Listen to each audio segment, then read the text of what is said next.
আসসালামু আলাইকুম ওয়া রাহমাতুল্লাহ। প্রিয় ষষ্ঠ শ্রেণীর শিক্ষার্থীরা, তোমাদের নতুন বছর ২০২৫ সালের পাঠ্য বই প্রকাশিত হয়েছে।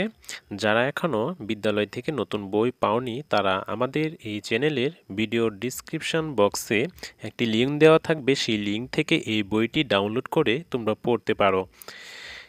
আজকে যে বইটি দেখছ সেটি হচ্ছে চারু ও কারুকলা ষষ্ঠ শ্রেণীর জন্য জাতীয় শিক্ষাক্রম ও পাঠ্যপুস্তক বোর্ড বাংলাদেশ। এই বইটি তোমাদের জাতীয় শিক্ষাক্রম ও পাঠ্যপুস্তক বোর্ড কর্তৃক ২০১৩ সাল শিক্ষাবর্ষ থেকে ষষ্ঠ শ্রেণীর পাঠ্যপুস্তক রূপে নির্ধারিত হয়েছে।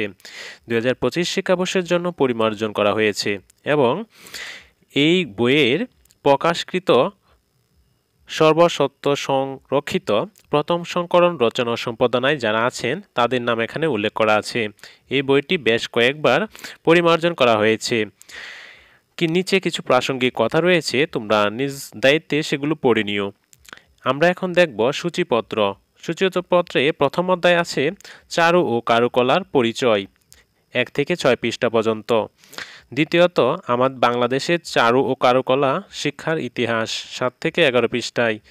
তৃতীয়ত রয়েছে বাংলাদেশের লোকশিল্প ও কারুশিল্প ১২ থেকে ১৯ পৃষ্ঠায়।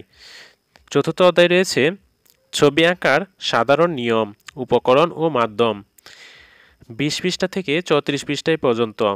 এবং পঞ্চম অধ্যায় থাকবে ছবি আঁকার অনুশীলন ৩৫ থেকে ৪৩ পৃষ্ঠা। ষষ্ঠ অধ্যায় থাকবে কাগজ ও ফেলনা জিনিস দিয়ে শিল্পকর্ম ৪৪ থেকে ৫৪ পৃষ্ঠার পর্যন্ত। সপ্তম অধ্যায় থাকবে রং ও রঙের ব্যবহার ৫৫ পৃষ্ঠা থেকে ৬২ পৃষ্ঠা পর্যন্ত। প্রথম গল্পে থাকতেছে চারু ও কারুকলার পরিচয়। এখানে আমরা দেখতে পাচ্ছি একটি চিত্রাঙ্কন করা হয়েছে, যে চিত্রটি শিল্পাচার্য জয়নুল আবেদিনের আঁকা।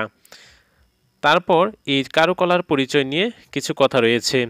তারপর নিচে একটি দেখতে পাচ্ছি কাজ রয়েছে। এই কাজটি তোমরা শ্রেণীকক্ষে দলগতভাবে করতে হবে। এ হচ্ছে তোমাদের কাজ। তারপরে দেখো পার্ট ৩ কারুকলার পরিচয়।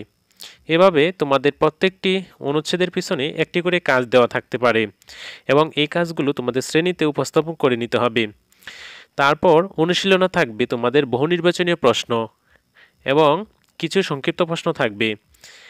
তারপর দ্বিতীয় অধ্যায়। এভাবে এই অধ্যায়গুলো বাছাই করে প্রস্তুত করা হয়েছে।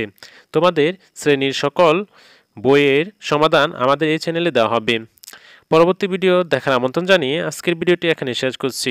সবাই ভালো থাকো, সুস্থ থাকো, আল্লাহ হাফেজ।